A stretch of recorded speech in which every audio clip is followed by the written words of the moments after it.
বিবাহের মধ্যে বিশেষ করে এমন অনেক কিছু আছে যেগুলো আমরা বানিয়ে নিয়েছি, ইসলামের সাথে ন্যূনতম সম্পর্ক নাই। কথা বলেন, বিবাহটাকে ইবাদত নাকি তামাশার জিনিস বলুন? এটার কোনো দলিল দরকার আছে? আল্লাহ কোরআনে বলেছেন আকিমুস সালাহ, নামাজ আদায় করো, নামাজ কায়েম করো, এই আদেশ কার? আল্লাহ বলেছেন আতুজ যাকাত, যাকাত আদায় করো, ফরজ বিধান, এই আদেশ কার?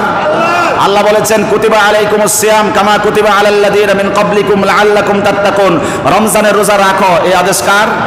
আল্লাহ পর্দা করতে বলেছেন, এই আদেশ কার? এই আদেশগুলো সবগুলো ফরজ বিধান। ঠিক তেমনি ভাবে আল্লাহ বলেছেন ফানকিহু মা তাবা লাকুম মিনান নিসা, যেই মেয়েকে ভালো লাগছে, পছন্দ হয়েছে, তাকে বিবাহের জন্য প্রস্তাব দাও, তাকে বিবাহ করো, এই বিবাহ করো, এই আদেশ কার? সুতরাং এই সবগুলো যদি আল্লাহর আদেশই হয়ে থাকে, আল্লাহর আদেশগুলো ইবাদত না তামাশা বলুন? নামাজ যদি ইবাদত হয়ে থাকে, রোজা রাখা যদি ইবাদত হয়ে থাকে, হজ করা যদি ইবাদত হয়ে থাকে, যাকাত দেওয়া যদি ইবাদত হয়ে থাকে, বিবাহ করা ইবাদত না? বিবাহ করাও ইবাদত। আর সমস্ত ইবাদত করতে হবে যার তরিকায়, তিনি হচ্ছেন বিশ্ব মানবতার মুক্তির দূত মুহাম্মদুর রাসূলুল্লাহ সাল্লাল্লাহু আলাইহি ওয়াসাল্লাম। তার তরিকা অনুযায়ী ইবাদত করতে হবে। চিল্লায় বলেন ঠিক কিনা?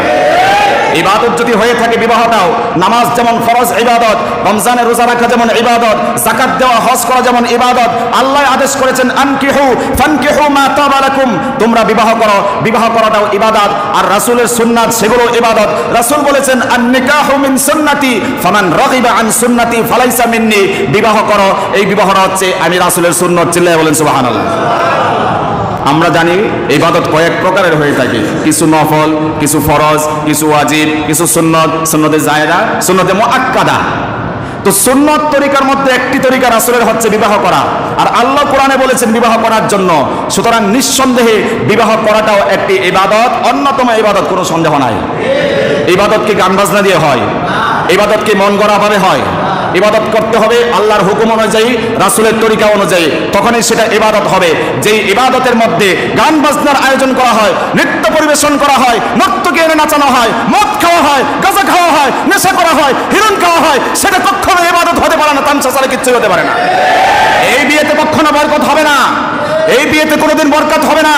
এখান থেকে যারা প্রসব হবে, নেককার দিনদার পরহেজগার হবে না, অসৎ সন্তান হবে, কুলাঙ্গার সন্তান হবে। কারণ ইবাদতকে নাজায়েজ কাজ দিয়ে আমি ভরপুর করে দিয়েছি। যেটা ইবাদত ছিল, আল্লাহর আদেশ ছিল। আর আমরা তো অনেকে আছি এগুলো কোনো বাধাও দেই না, প্রতিহত করি না, প্রতিবাদ করার চেষ্টা করি না। আমরা বলি কি, এত বছর ধরে শুনে আসছি হুজুর নতুন কথা বলেন, এত বছর ধরে চলে আসছে, আপনি নতুন কথা শোনালে মানবো নাকি? মুরব্বীরা করে আসছে, আপনি বললেই কি আমরা মানবো নাকি? আপনার কাছে আমার প্রশ্ন হচ্ছে, এত বছর আপনি কত বছর ধরে এই বিবাহের সিলসিলা এই পালন করে আসছেন? কত বছর? 100 বছর যদি বলেন, যে 100 বছর ধরে, 200 বছর বলেন, 200 বছর ধরে এই রীতিতে, এই নীতিতে, এই রসুমে, এই রেওয়াজে, এই প্রথাতে আমরা বিবাহ শাদী উদযাপন করে আসছি। আপনি যদি বলেন হুজুর নতুন কথা বলে, আমি বলি না। ইসলামের বয়স কত? কথা বুঝেন নাই? কত বছর? 1450 বছর। সুতরাং আমরা, ইসলামের কথা নতুন নয়। আপনি যেদিকে লালন করছেন 100 বছর আগ থেকে, 200 বছর আগ থেকে, এটি নতুন কথা। আর 1450 বছর আগে কোরআন আর সুন্নাহ যেটি বলেছেন, সেটি পুরাণ কথা, সেটি সত্য কথা। অতএব মানবেন কোনটা? যেটা আমরা বানিয়েছি, না কোরআন সুন্নাহ যেটা বলেছে? কোরআন সুন্নাহ যেটা বলেছে সেটাই মানতে হবে। কোরআন সুন্নাহর বক্তব্য হচ্ছে ইজিন আনার সময়, কথা ভালো করে বুঝবেন, আঘাত নেবেন না কেউ। কারো মন চাইলে ইসলাম মেনে চলবেন, মনে না চাইলে যেভাবে চলছেন আপনি চলেন, তবে খায়ের আর বরকত রয়েছে ইসলামের অনুশাসন মেনে চলার মাধ্যমে। ইজিন মানে অনুমতি, আরবি শব্দ ইজিন। অনুমতি নিতে যাচ্ছে যারা বেপর্দা, কোনো পর্দা নাই, গায়রে মাহরাম, যেই পুরুষের সাথে মেয়েটার সাক্ষাৎ জায়েজ নাই, এমন পুরুষ দিয়ে আমরা যাচ্ছি ইজিন আনার জন্য। সমাজে এই বাস্তবতা আছে না নাই? কিন্তু ইসলাম এটা অ্যালাউ করে না। ইসলাম বলে যে মেয়ের সাথে যেই পুরুষটা দেখা দেওয়া জায়েজ আছে, এমন ব্যক্তি গিয়ে তার কাছ থেকে ইজিন আনবে, বেপর্দা করে, ইসলামের আইন লঙ্ঘন করে, তার থেকে ইজিন আনার জন্য ইসলাম অনুমতি দেয় নাই। ইসলাম উকিল বাপ বানানো, উকিল দাদা বানানো, এই সেই বানিয়ে পর্দার খেলাপ করে এই জাতীয় প্রস্তাব, এই জাতীয় আইন, এই জাতীয় রীতি অনুশাসন ইসলাম বলে না, ইসলাম এগুলোকে নাজায়েজ বলে। ইসলাম গায়ে হলুদ এগুলোকে এলাও করে না, ইসলামের রীতিতে গায়ে হলুদ নামে কিছু নাই। ইসলামের নীতিতে একটা ছেলের সাথে অন্য অন্য মেয়েরা এসে একই পোশাক একই ড্রেস পরিধান করে, নববধূ নব জামাই যে আছে বর আছে তার সাথে সেলফি তুলবে, এরকম নাজায়েজ কাজ ইসলাম এলাও করে না। ইসলাম এটিও এলাও করে না বিবাহের আয়োজন হবে নারী পুরুষ বেপরদা ভাবে একই প্যান্ডেলের নিচে খাওয়া দাওয়া করবে বেপরদা করে। ইসলাম শরীয়ত কখনো এই বিষয়টিকে এলাও করে না। এগুলো আমরা বানিয়েছি, ইবাদতকে আমরা তামসা বানিয়েছি। অথচ ইসলামের বক্তব্য ছিল এগুলো করা যাবে না।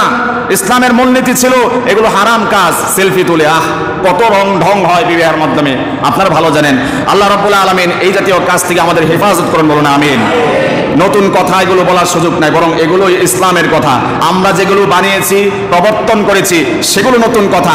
আর আমরা যেটা বলছি যে আমরা মুরব্বীদেরকে এভাবে করে দেখে আসছি, মুরব্বীরা যদি ইসলামকে ফলো করে কোনো কাজ করে আমরা মুরব্বীদেরকে মানব। মুরব্বীরা যদি ইসলামকে মাইনাস করে, কোরআন সুন্নাহকে মাইনাস করে কোনো কাজ সমাজে রেওয়াজ হিসাবে চালু করতে চায়, আমরা সেগুলোকে মানতে রাজি না। তখন বলা হতো ইদা কিলা লাহুম তাআলাউ ইলা মা আনজালাল্লাহ ওয়া ইলার রাসূল ক্বালু হাসবুনা মা ওয়াজাদনা আলাইহি আবাআনা। বলা হতো কাফের মুশরিকদেরকে যে আল্লাহ যা নাজিল করেছেন সেই বিধান অনুযায়ী চলো, রাসূলের তরিকা অনুযায়ী চলো। তারা জবাবে বলতো ক্বালু হাসবুনা মা ওয়াজাদনা আলাইহি আবাআনা, আমাদের পূর্বপুরুষ মুরব্বিদেরকে যা করতে দেখছি ওটাই মানবো, ওটাই আমাদের জন্য যথেষ্ট। তোমাদের কোরআন হাদিস, তুমি রাসূলের তরিকা, তোমার আল্লাহর হুকুম মানার আমার দরকার নাই। এই বক্তব্যটি ছিল কাফের মুশরিকদের বক্তব্য। সুতরাং মুসলমান যারা আমরা ইসলামকে ভালোবাসি, আল্লাহ রাসূলকে ভালোবাসি, সমাজের গড্ডালিকার প্রবাহে গা ভাসিয়ে দিয়ে অনুইসলামিক কার্যকলাপকে বিবাহের মাধ্যমে আমরা প্রমোট করতে চাই না। আল্লাহ রাব্বুল আলামিন আমাদেরকে ইসলাম সম্মতভাবে ইসলামের বিধি বিধান মেনে বিবাহ শাদী সম্পন্ন করার তৌফিক দিন, বলুন আমিন।